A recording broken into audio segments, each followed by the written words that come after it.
Hello, good morning, नमस्कार, सत श्री अकाल, राम राम, आदाब। आप कैसे हो? आई होप कि आप सभी अच्छे होंगे, मस्त होंगे, तंदुरुस्त होंगे, ज़बरदस्त होंगे और अपने कामों में व्यस्त होंगे। तत्पश्चात श्याम्स एकेडमी की ओर से नमन चमन और मैं श्याम नंदन आप सभी को करता हूं हार्दिक अभिनंदन।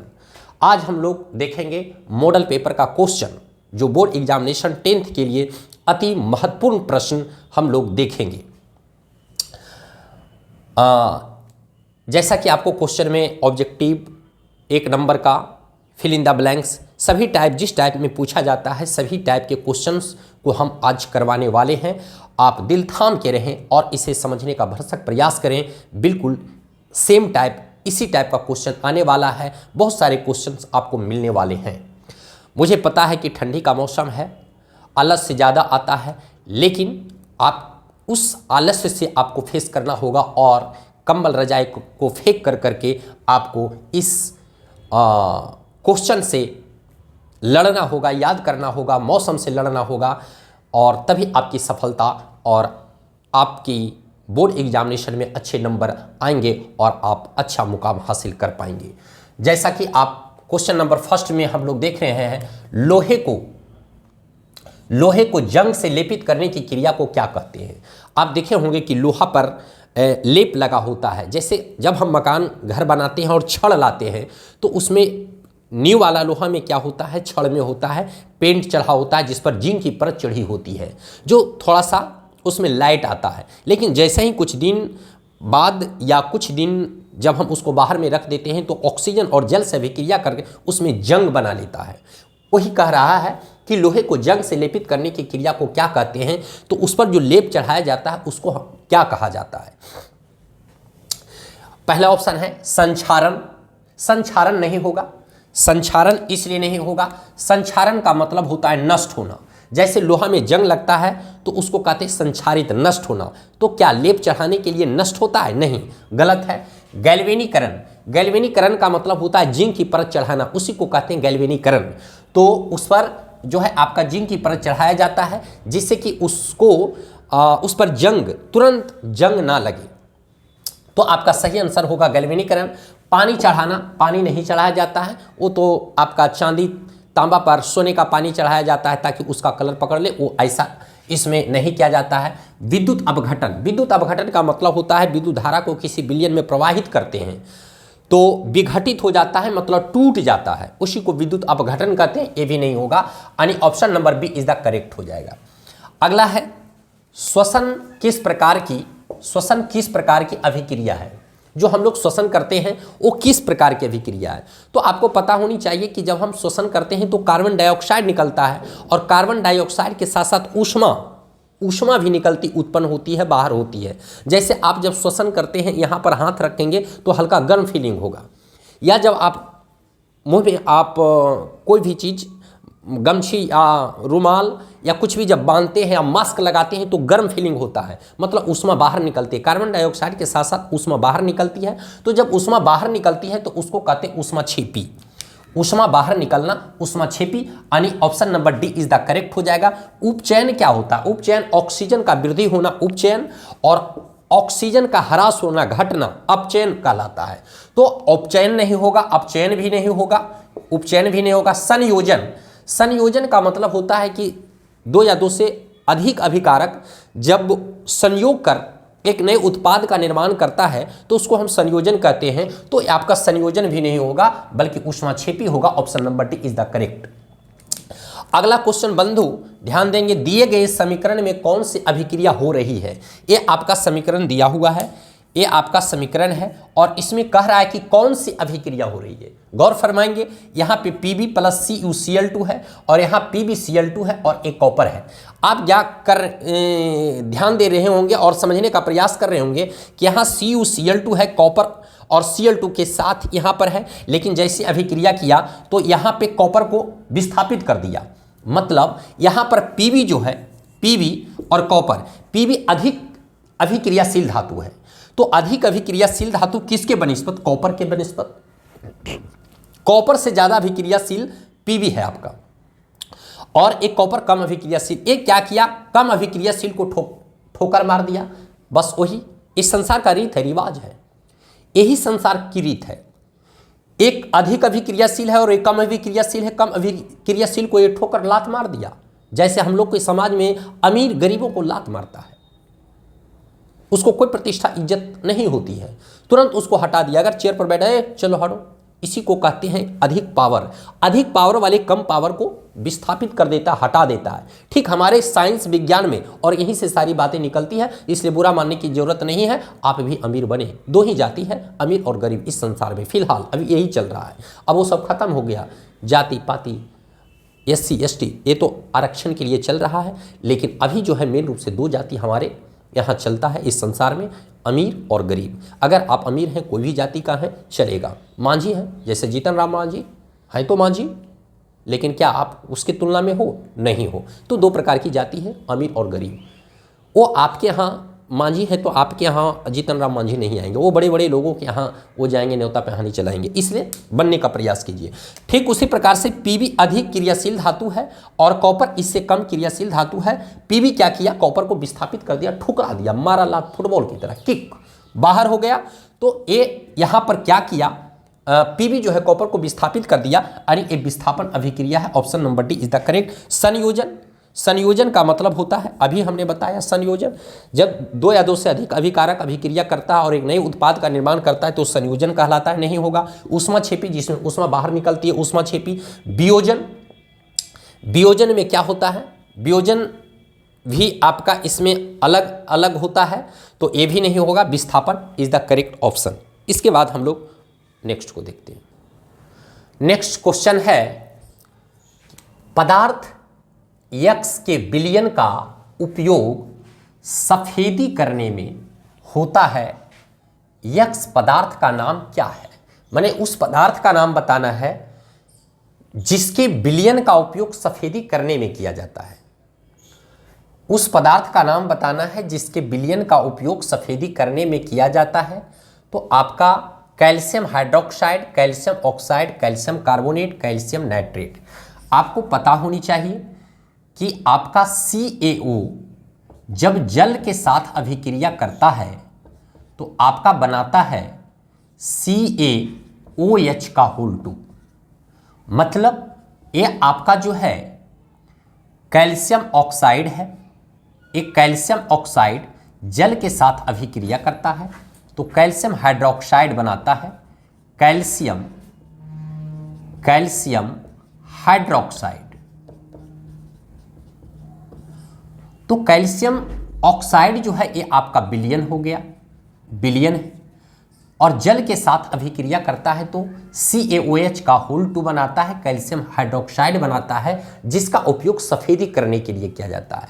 मतलब इसका option number B is the correct हो जाएगा। कैल्शियम, कैल्शियम ऑक्साइड जो है सफेदी करने में X पदार्थ यानी विलयन का उपयोग किया जाता है। कैल्शियम हाइड्रोक्साइड जो है ये तो अभिक्रिया कर करके CaOH2 बनाता है।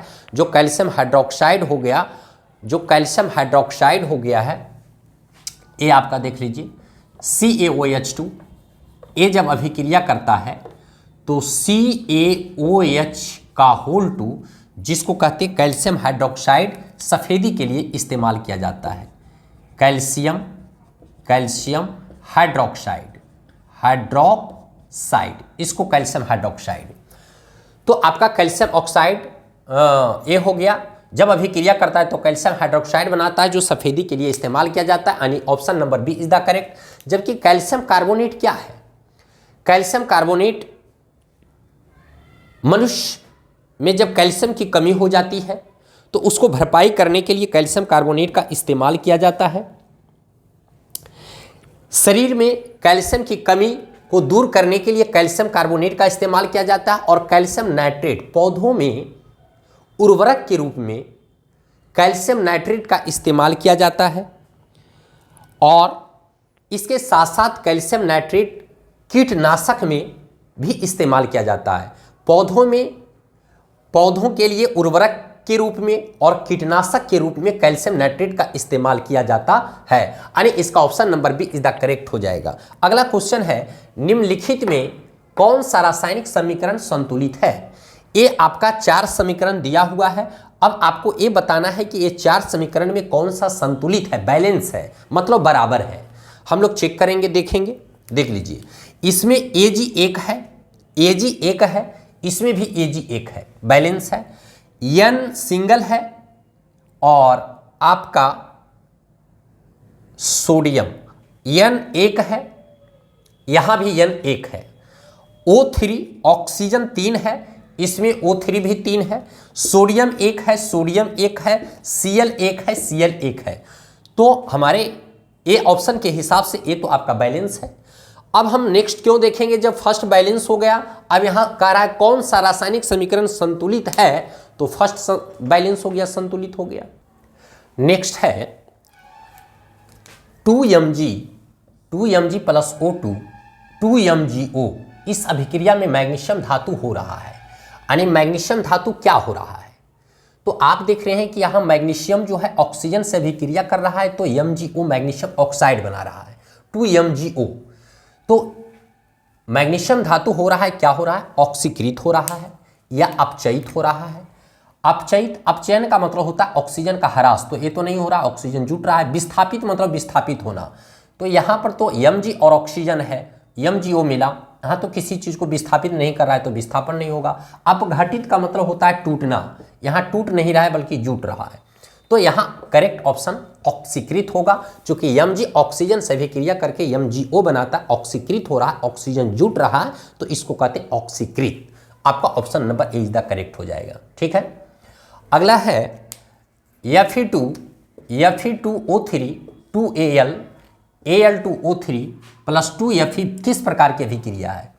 यहाँ पर जो अभिक्रिया देख रहे हैं कि फेरस Fe2O3 है और प्लस 2Al है, एल्युमिनियम अलग है, और यहाँ पे Al2O3 और 2Fe, यानी Fe को क्या कर दिया, यानी अधिक क्रियाशील धातु है एल्युमिनियम, उन्होंने फेरस लोहा को इसके बनिस्पत कम अभिक्रियाशील है, इसको ठुकरा दिया, यानी अमीर ने गरीब को ठोकर मारा, हटाया, भगा दिया, ये विस्थापित कर दिया, जिसको कहते हैं विस्थापन। केमिस्ट्री की भाषा में भगा देना, हटा देना, किक मारना, ठुकरा देना, लतिया देना, दैट इज कॉल्ड, इसको कहते हैं विस्थापन। केमिस्ट्री के लैंग्वेज में हम इसको विस्थापन कहते हैं। अधिक अभिक्रियाशील था एल्युमिनियम, फेरस से ज़्यादा अभिक्रियाशील है और इसके बनिस्पत एक कम है, कम अभिक्रियाशील धातु को क्या किया, ठुकरा दिया, लतिया दिया, भगा दिया, यानी विस्थापित कर दिया, यानी सही ऑप्शन जो होगा यानी D is the correct option. संयोजन तो होता है कि मिलना, जुटना, दो या दो से अधिक अभिकारक जब मिलता है तो एक उत्पाद का निर्माण करता है, तो उसको संयोजन ये नहीं होगा। द्विविस्थापन, दो को विस्थापित करना नहीं होगा। वियोजन मतलब अलग दो को उसको अलग करना, निर्माण करना, वो भी नहीं होगा, यानी D is the correct option. अगला आपका है अभिक्रियाओं जिनमें ऊष्मा निकलती है। ऊष्मा, अभी इसके पहले हम लोगों ने देखा कि जब हम श्वसन करते हैं तो श्वसन के साथ ऑक्सीजन CO2 कार्बन डाइऑक्साइड निकलता है और उसके बाद ऊष्मा निकलती, गर्म लगता है यहाँ पर। तो यहाँ पर कहता है अभिक्रियाओं जिनमें ऊष्मा निकलती है, अभिक्रियाएं कहलाती है ऊष्माक्षेपी। यहाँ फिल इन द ब्लैंक्स, आपको फिल इन द ब्लैंक्स भी आता है, जहाँ आपको भरना होता है, वो एक परिभाषा होता है, उसमें क्या हम डाल दें कि वो परिभाषा कंप्लीट हो जाए। तो ऐसे क्वेश्चन भी आपको मिलते हैं और ये बोर्ड मॉडल क्वेश्चन है, इसमें कहीं कोई डाउट नहीं है, इंपॉर्टेंट है, भी आई है, बहुत इंपॉर्टेंट है। अभिक्रियाओं जिनमें ऊष्मा निकलती है, ऊष्माक्षेपी क्या, ऊष्माक्षेपी अभिक्रियाएं कहलाती हैं। अगला है संतुलित रासायनिक समीकरण में अभिकारकों तथा उत्पादों में विभिन्न तत्वों के परमाणुओं की संख्या, कहता है जो बैलेंस होता है रासायनिक समीकरण, जो संतुलित रासायनिक समीकरण होता है, जो बैलेंस होता है, उसमें अभिकारकों तथा उत्पादों में विभिन्न तत्वों के परमाणुओं की संख्या क्या होती है। तो बंधु आपको पता होनी चाहिए कि जब जो समीकरण बैलेंस होता है उसमें तत्वों या धातुओं जो भी होता है उसमें परमाणुओं की संख्या बराबर होती है, समान होती है।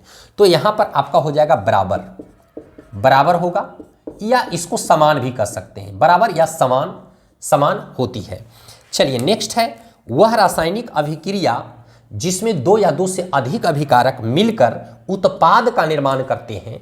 कहता है वह रासायनिक अभिक्रिया जिसमें दो या दो से अधिक अभिकारक मिलकर उत्पाद का निर्माण करते हैं, उसे क्या कहते हैं, उसे संयोजन कहते हैं। उसे क्या कहते हैं, उसे संयोजन कहते हैं, योगात्मक अभिक्रिया कहते हैं, इसको संयोजन कहते हैं। संयोजन या इसको योगात्मक भी कहते हैं, योगात्मक अभिक्रिया कहते हैं, या संयुग्मन भी इसको कहते हैं, संयुग्मन भी कहते हैं। ध्यान देंगे, कहता है वह रासायनिक अभिक्रिया जिसमें दो या दो से अधिक अभिकारक मिलकर उत्पाद का निर्माण करता है, उसे संयोजन, मिलना, जुटना, उसको योगात्मक भी कहते हैं और संयुग्मन भी कह सकते हैं। तो इस तरीके से हम लोगों ने इसको देखा। नेक्स्ट क्वेश्चन है, मीथेन के दहन का संतुलित समीकरण लिखिए। तो मीथेन होता है CH4 के दहन का, मीथेन के दहन यानी ऑक्सीजन की उपस्थिति में जलता है 2O2, ऑक्सीजन की उपस्थिति में जलकर ये आपका CO2 और प्लस 2H2O और प्लस ऊष्मा का निर्माण करता है, यानी इससे ऊष्मा निकलती है, इसलिए ऐसी अभिक्रिया को ही ऊष्माक्षेपी अभिक्रिया कहते हैं।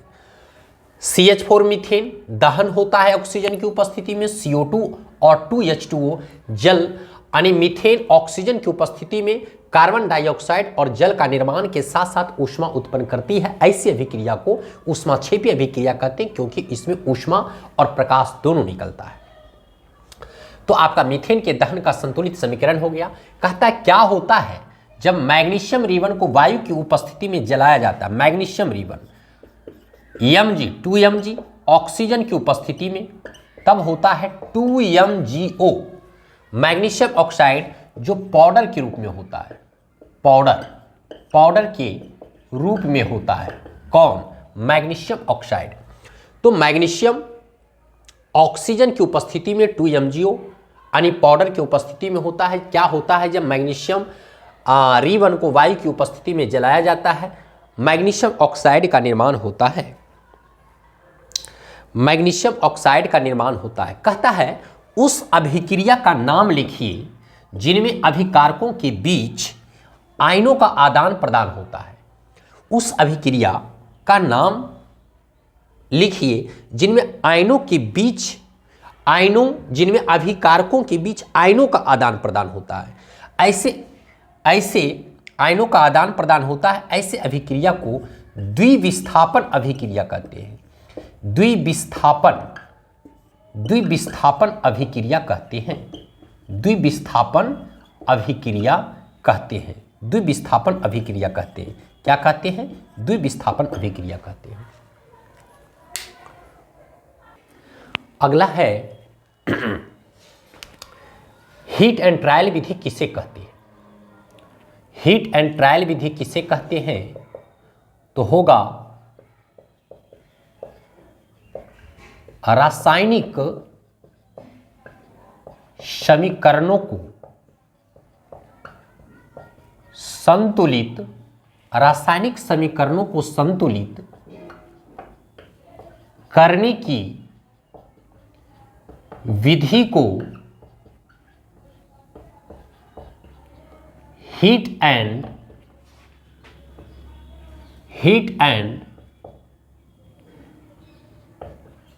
ट्रायल विधि कहते हैं। रासायनिक समीकरणों को संतुलित करने की विधि को हीट एंड ट्रायल विधि कहते हैं। ऑक्सीकारक किसे कहते हैं? ऑक्सीकारक किसे कहते हैं? इसका आंसर होगा जिस पदार्थ का रासायनिक प्रक्रम के अंदर अपचयन होता है, जिस पदार्थ का रासायनिक प्रक्रम के अंदर अपचयन होता है ऑक्सीकारक कहलाता है।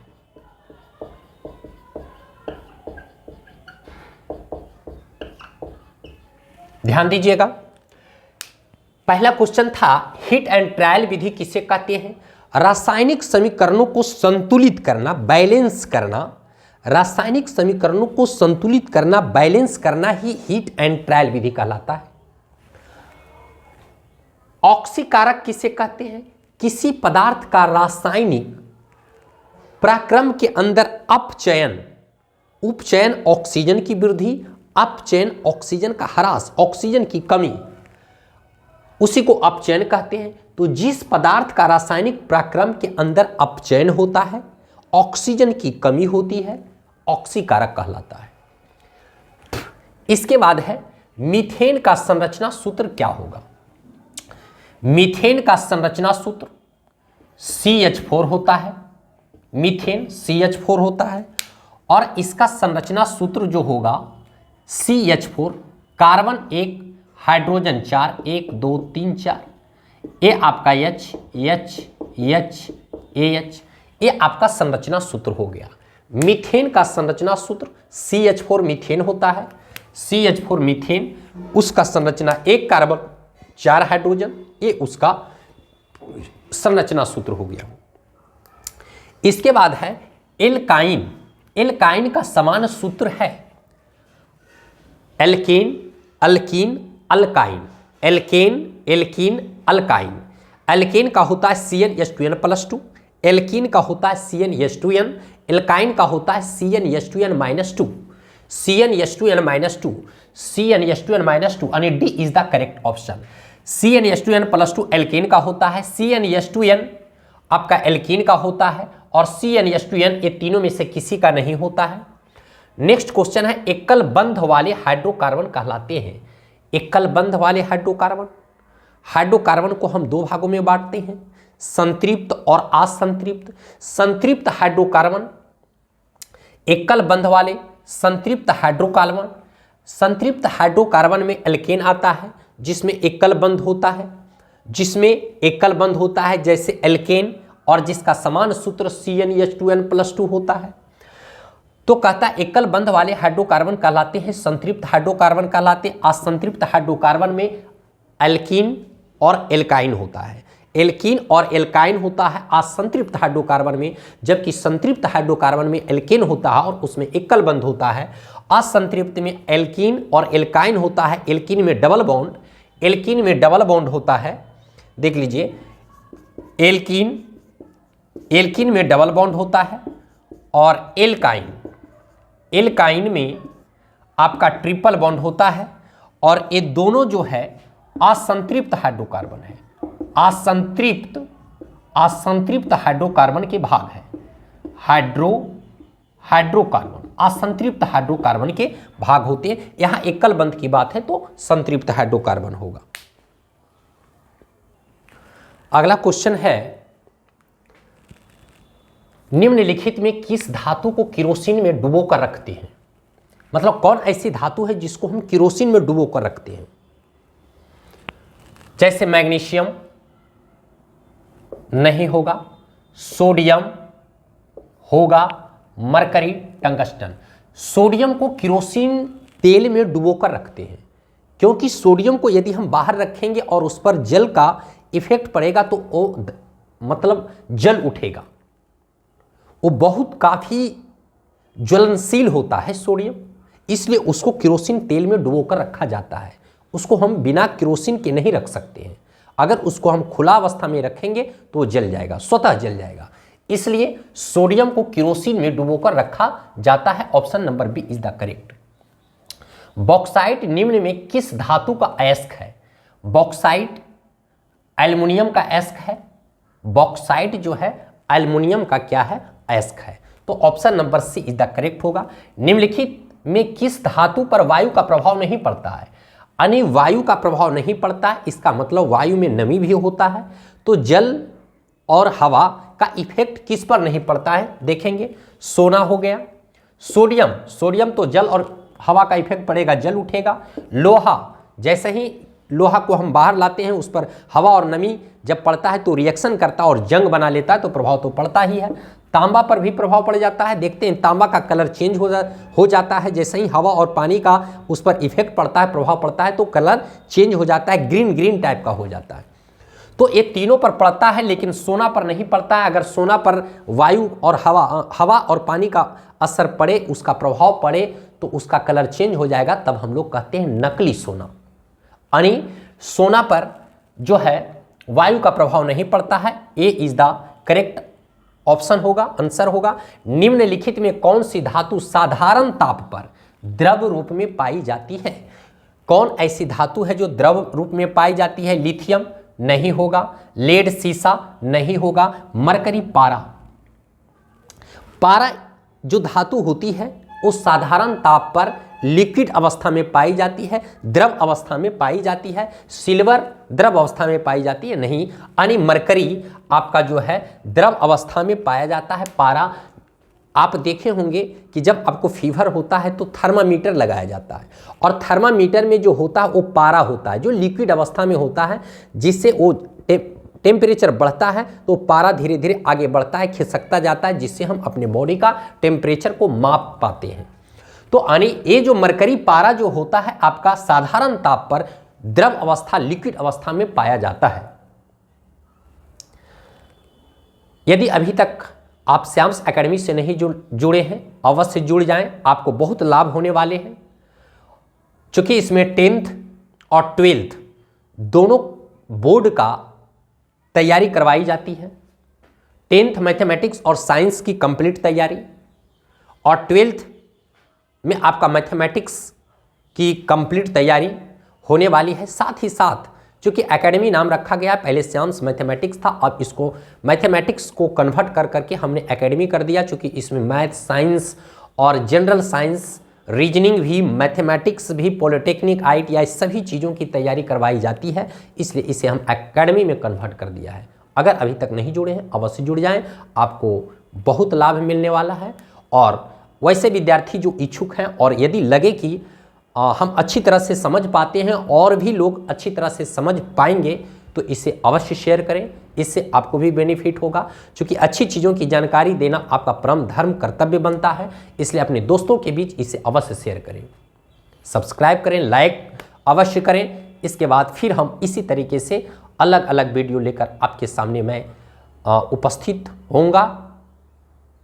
फिर अगले वीडियो के लिए आप वेट करें, इंतज़ार करें, मैं पुनः आपसे मिलूंगा और वीडियो प्रोवाइड करूंगा।